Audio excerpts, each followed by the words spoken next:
Hello, welcome back to my channel and welcome to another reading vlog where I'm gonna be reading Lord of Chaos. So, Lord of Chaos is book 6 in the Wheel of Time series, which is an epic fantasy series, and I have been reading these books I started last year and I already read 3, and this year I've already read 3 as well. And I have reading vlogs up in my channel for the 5 previous books that I will link in the description, and they are spoiler filled, and this one is also spoiler filled. And having said that, let's just go into the reading footage.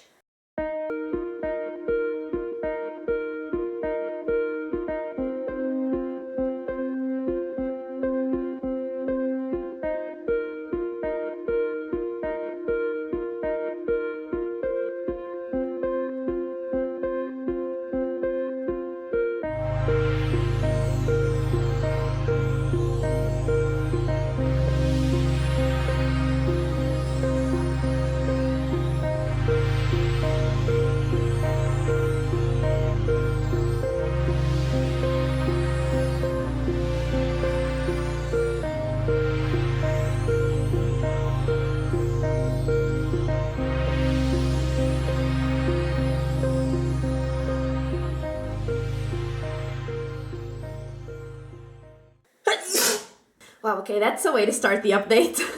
But anyway, I am on page 345 of Lord of Chaos. And this book started with a gigantic prologue that was 75 pages long.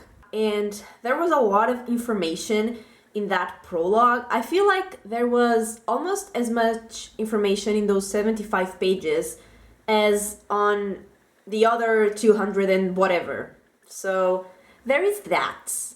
But anyway, the Aes Sedai from Salidar, which are like the resistance ones, the ones that don't agree with Elida, who is the new Amerlin seat, they send a few people to talk to Rand in Caemlyn. And one of those people is Min.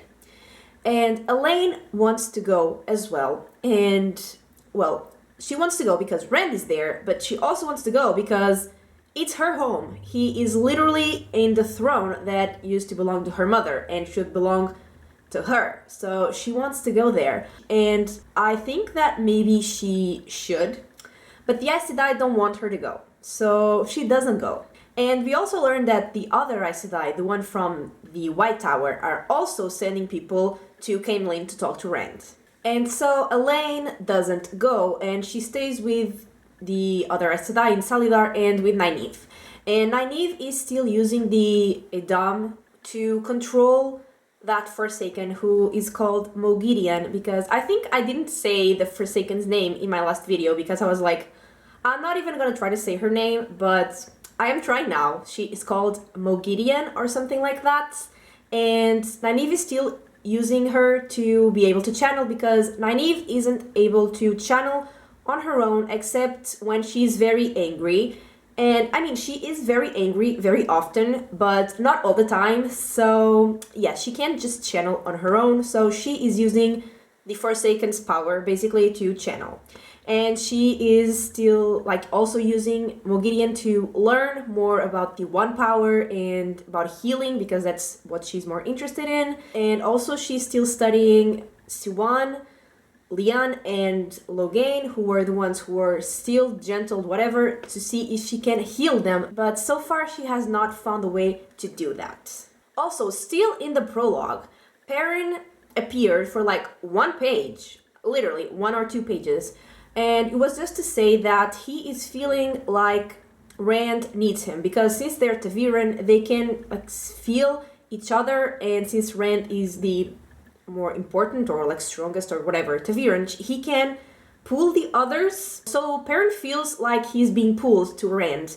So he's gonna leave the 2 rivers and he's gonna go find Rand. And that's literally everything we got from Perrin so far. And the last thing that happened in the prologue was that 2 Forsaken came back to life, in other bodies, I think.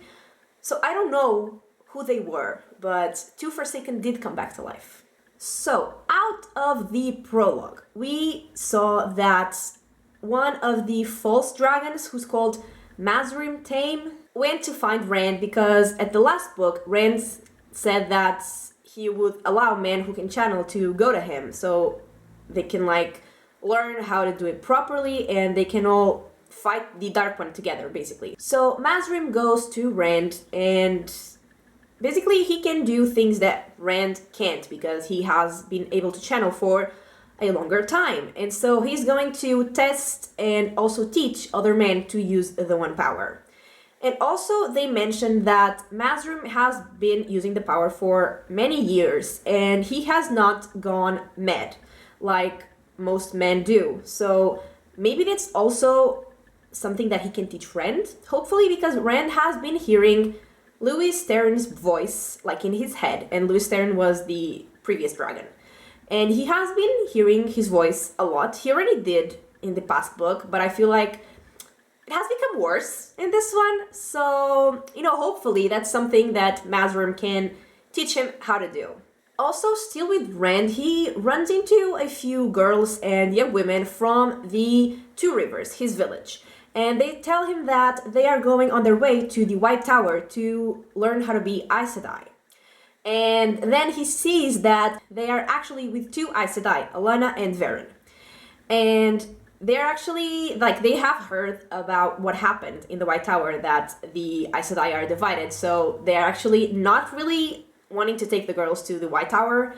And they get Rand alone, the two Aes Sedai. And actually, Alanna binds him as a warder. And I was like, what the hell?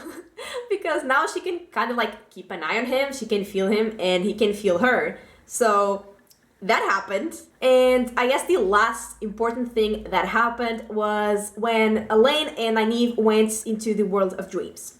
And since pretty much the prologue, they have been saying, everyone has been saying that the weather is strange. It's very hot, like an unnatural heat. There should be rain, but there isn't. And so they're pretty sure that that has something to do about the Dark One's power getting stronger. And when Nynaeve and Elaine are in the world of dreams, they find a ter'angreal that has something to do with the weather. And they think that that can be very useful right now. And so they decide that they are going to go to the place where they found it, but in the real world, in the waking world. And that is pretty much all that happened. So like I said, the prologue has much stuff happening as the other 200 and whatever pages. So there is that, and I guess that leads me to what I wanted to say next, which was there isn't much happening. So I don't have a lot to comment, and also my feelings about pretty much all the characters are still the same as they were in the previous book. So there is that, and I know these books are always a slower pace, but I feel like this one is slower than usual because 345 pages and not a lot has happened. So I'm just I want something big to happen. Also, getting one page or two of Perrin after a whole book without him is just not enough for me. I want some more Perrin. And also, we didn't get a lot of Matt, and I didn't even mention it because I'm just waiting for what he's doing to become, relevant. So yeah, we didn't get a lot of Matt, but what we did get, I still love him, and he's a badass, and he's incredible, and I stand by my choice to love him. Yeah, that is pretty much it. I am enjoying it because I like this world. I like just being inside of this world. So I am liking it. I just want more things to happen, to be, more fun. And yeah, there is that. And I will do my second update once I read more 300 and whatever pages.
Okay, so I am on page 665, and pretty much after I last updated, we follow Egwene into the world of dreams, and she's just like walking around, and then she kind of sees or hears something, and that something is Gawain or Gawain's dreams, and she follows him, and she sort of gets sucked into his dream, and she gets kind of stuck there, which I thought would have like some consequences, but apparently didn't, because she just woke up.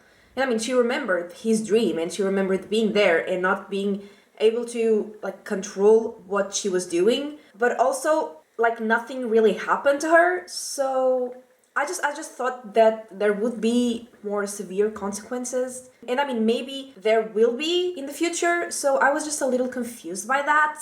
And also, like, a while after that, Gawain and Egwene find each other, like, they run into each other in the waking world, and apparently they are madly in love, which, I mean, they have mentioned that, you know, she thought he was really good looking and, you know, whatever, and he also was, like, really worried about her, but I don't think there was, you know, a real, like, development of their love, and now they're just, like I said, madly in love, and again, relationships in this world don't really develop very well for me, so there is that. Also, I think the last thing I said in my first update was that Nynaeve and Elaine had found a ter'angreal that could possibly control and fix the weather, and they tell the other Aes Sedai, the one there in Salidar, and they want to go find it, but the Aes Sedai want other Aes Sedai, like full Aes Sedai, to go, so they send some other people, but not Nynaeve and Elaine. On other news, while Rand is in Caemlyn, someone tells him that he looks a lot like a previous daughter heir that vanished 25 years ago from Caemlyn, and her name was Tigraine, or Tigraine, not sure how they would say it, but she vanished 25 years ago. And then Rand remembers something that the Wise One said, and basically that woman, Tigraine, who is also Galad's mother, Galad, who is Elaine and Gawain's half-brother, she fled to the Aiel Waste because an Aes Sedai told her that if she didn't become a Maiden of the Spear, something really bad would happen, like, to the world. So apparently Rand's mother was not originally an Aiel, she was from Caemlyn, and the daughter heir of the Kingdom of Andor. Also, still with Rand, he keeps hearing Lewis Theron's voice. And this time he decided to just like talk back to the voice. And the voice replied. So he thought that he was just going mad, but like, is he going mad, or is like Lewis Theron somewhere in his mind? Which also not a sign of being sane, but yeah. Also, Padan Fain, who is the creepiest character ever, said something about Rand. He said, I mean, he didn't say, he was just thinking. He could feel Althor could point to him this close. Althor pulled at him, pulled till it hurt.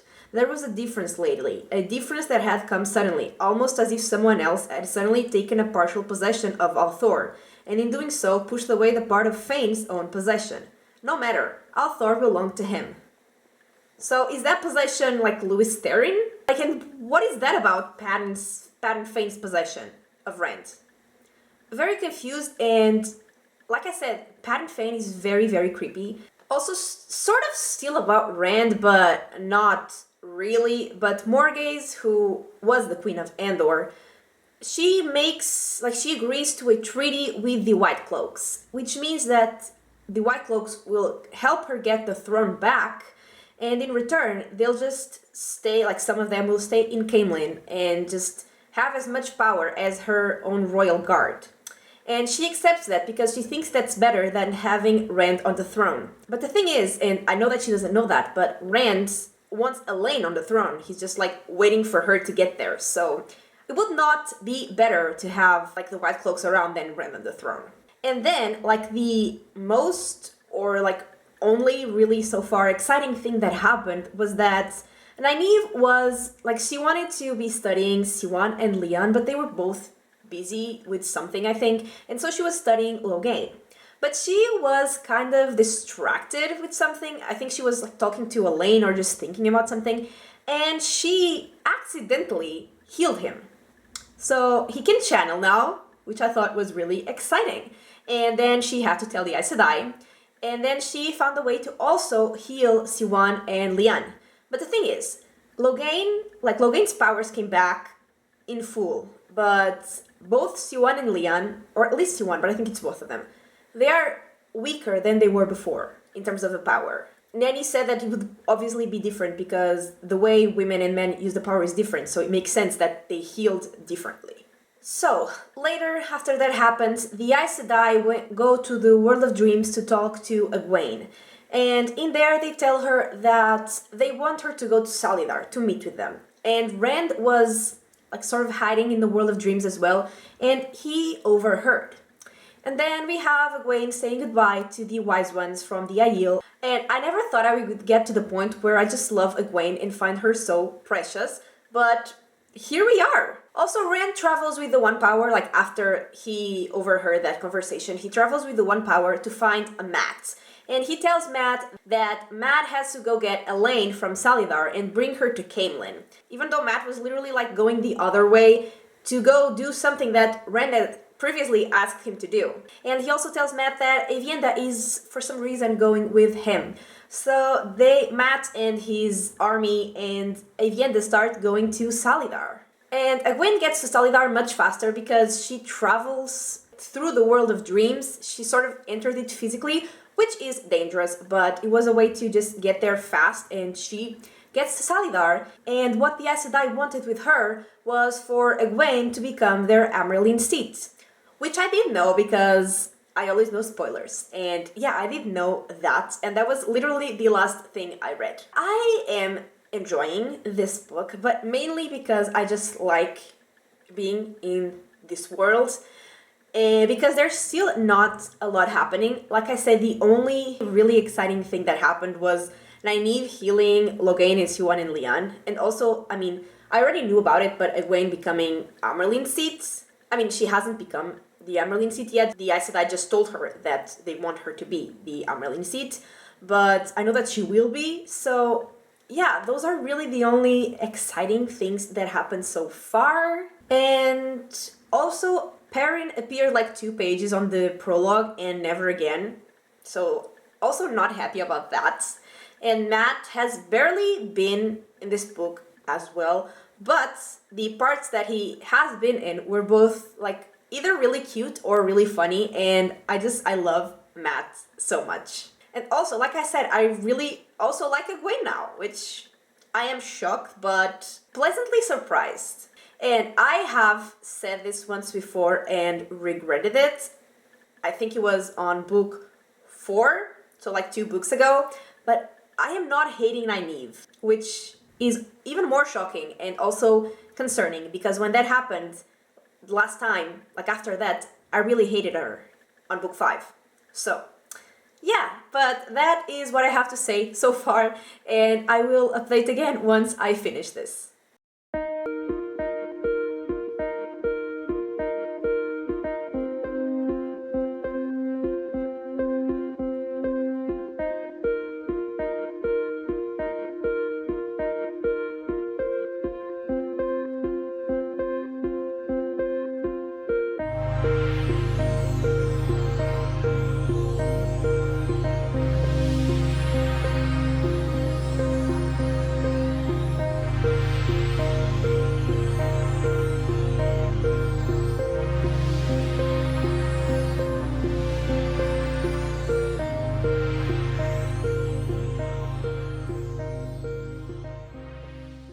Okay, so I have actually finished the book, finally, and one of the first things that happened was that Egwene did in fact become the Amyrlin. We saw the moment when it happened and what they had to do. Egwene herself and the other Aes Sedai. I mean, she's not an Aes Sedai, technically, but she's the Amyrlin.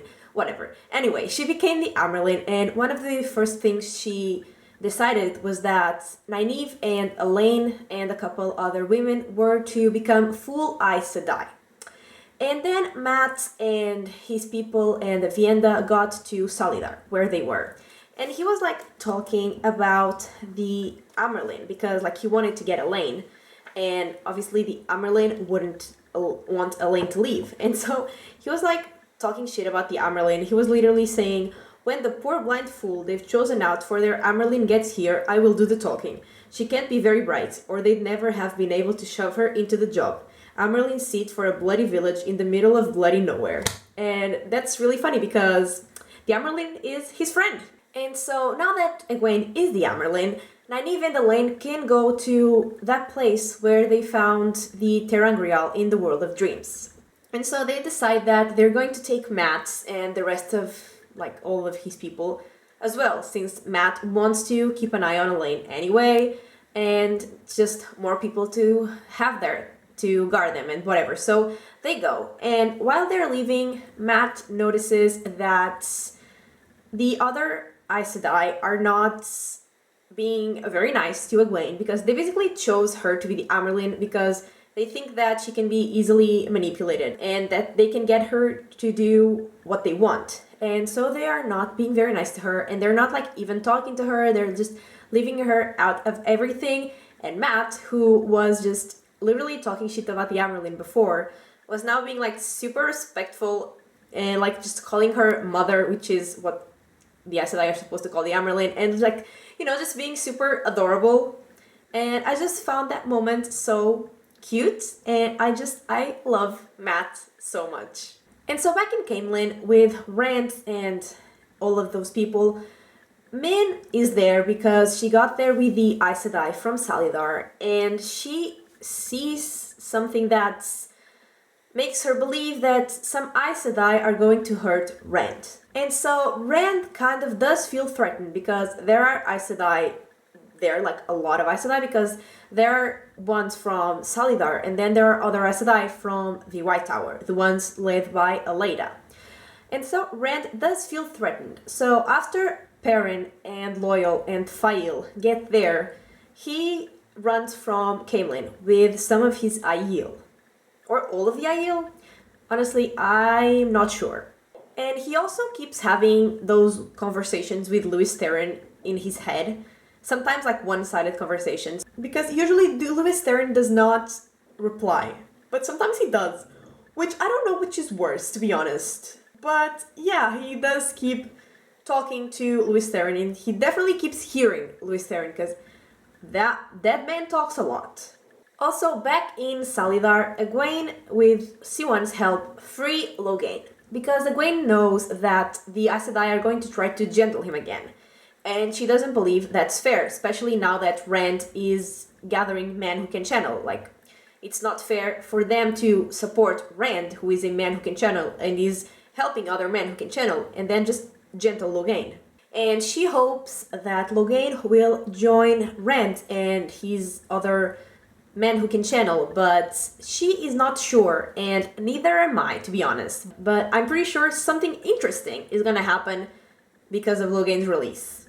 Also, Rand was actually kidnapped by the Aes Sedai, the ones from the White Tower. And after his friends noticed, they go after them, like on the way to Tar Valon, because they know that that's where they're taking Rand. And so it's Perrin and Fail and the Aiel and Loyal, and then they run into like those people from the Two Rivers that were going with a couple Aes Sedai to Tar Valon, but then didn't. And one of those Aes Sedai was Alana, who bonded Rand, so she knows how to find him because of the bond.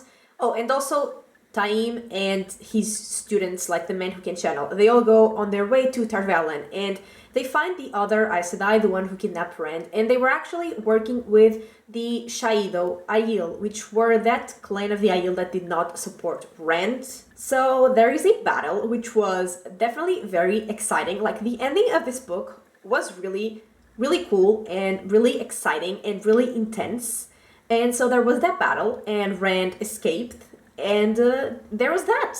Also, the literal end of the book, I mean, before the epilogue, was this. On a day of fire and blood, a tattered banner waved above Dumai's wells, bearing the ancient symbol of Aes Sedai. On a day of fire and blood and the One Power, as prophecy had suggested, the unstained tower, broken, bent knee to the forgotten sign. The first 9 Aes Sedai swore fealty to the Dragon Reborn, and the world was changed forever. So that happens, and I guess now Rand has a lot more power because he has Aes Sedai that are loyal to him. And in the epilogue, a couple things happened, and one of them I just underlined because I was like, this is probably important because it says, like, just a sentence.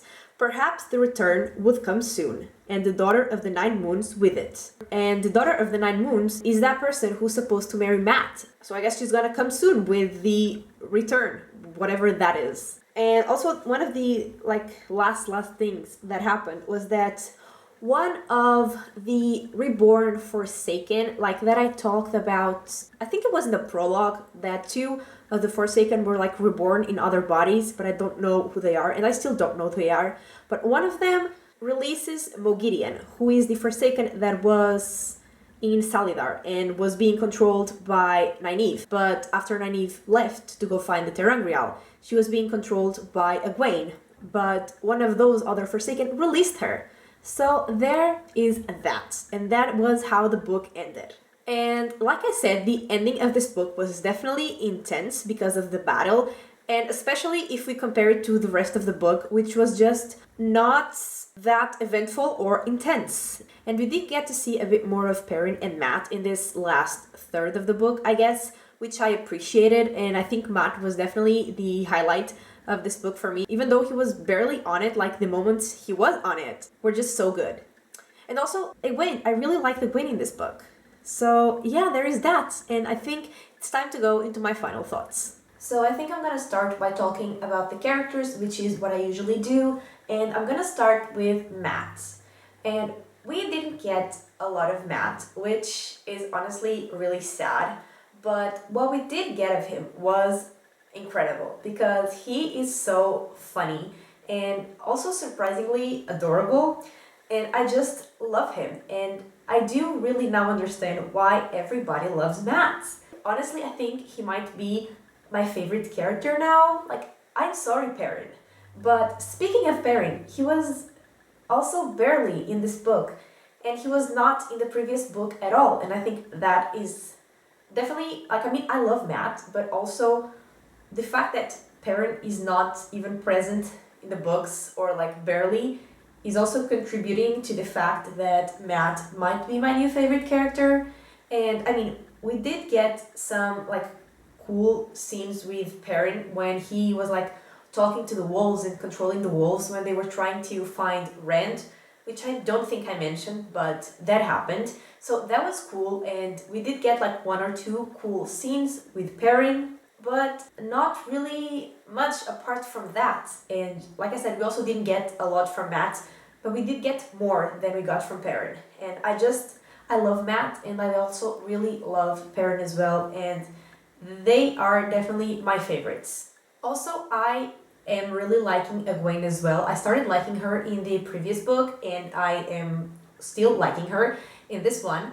And I think she was actually really smart with the Amerlin situation, because she saw that the Aes Sedai were trying to manipulate her and control her and use her. So she kind of started to also get to use that situation and get some advantage for herself and her friends. So I am liking Egwene. I am liking where this story of hers is going. And yeah, I am happy that I like her, because I did not like her in the beginning of the series. And now I don't love her like I love Matt or Perrin, but I like her. And then with Nynaeve, I might regret saying this, like I've said already, but I didn't hate her in this book. And I actually thought it was incredible how she healed Loghain and Siwan and Leon. So she was actually really cool, and she was still very angry and just annoyed for no reason and just rude to people for no reason, but not to the point where I would still hate her, if that makes sense. Maybe I'm just getting used to her. I don't know. Anyway, the point is, what she did was really cool, and I didn't despise her in this book. Also, speaking of Logain, I definitely don't trust him, but like he's a cool character, like he's an interesting character, and I think that the fact that he's free now will definitely cause some troubles that I am excited for. Even if the characters aren't, like the other good characters aren't, I am here, I am excited, and I want the mess that Logain will probably bring to these books. So, next, Rand, the main character. He actually didn't annoy me as much in this book as he did in the previous one and previous ones. And I mean, my friend told me that maybe now that Maureen wasn't here and that, she wouldn't be there for him to be rude, I wouldn't be as annoyed with him as I was before. And I think she was right because, like I said, Ren did not annoy me as much as usual and as much as I was expecting. And also, his school of men who can channel is a cool idea. Like, I get what he's doing, but also the magic, the one power, the male part is still tainted and it's still dangerous. So yeah, I am concerned. And I guess I am finally starting to get interested and invested in Rand because, I don't know, he's just starting to be less annoying to me and more interesting. And I said this in my last update, but the battle sequence, the fight scenes were really good. They were incredible, they were very exciting, they were intense. I actually had to stop reading mid-battle because my mother called me, so that happened and I was very upset because I was like, this is actually very exciting now. I have been waiting for 900 pages for this moment and I have to stop right now. So that was not fun, but the battle itself was definitely really exciting. It was intense. The fight scenes were good and I enjoyed it immensely. But, like I also said, the rest of the book was not eventful. Not a lot happened. There were one or two exciting things, here and there, but overall it wasn't very, it wasn't a lot. It was slower than it had to be. It was longer than it had to be, a lot longer. Especially because I feel like the same things are repeated so many times. And the plot from previous books is also recapped so many times, which I get because the books didn't come out one after another like I'm reading them. There was a time to just wait for the next book and you'd have to get refreshed, but I don't think you would need as much explanation as you get in every single book. But anyway, having said all of that, I actually, I did enjoy the book. I enjoy this world, I enjoy the overall plot of the series. I also really like most of the characters, definitely not all of them, but I like most of them. And I did have a good time reading this, I enjoyed it, and I am giving it 3.5 stars. And the next book is called A Crown of Swords, and this is book 7, which means once I read this one, which will be next month, I will be halfway through this series, which is insane. I never thought that moment would arrive and it's gonna arrive next month. So I am definitely excited for that. But having said all of that, I think this is everything for this week's video. I really hope you enjoyed it. And if you did, give it a like and subscribe and I will talk to you next time. Bye!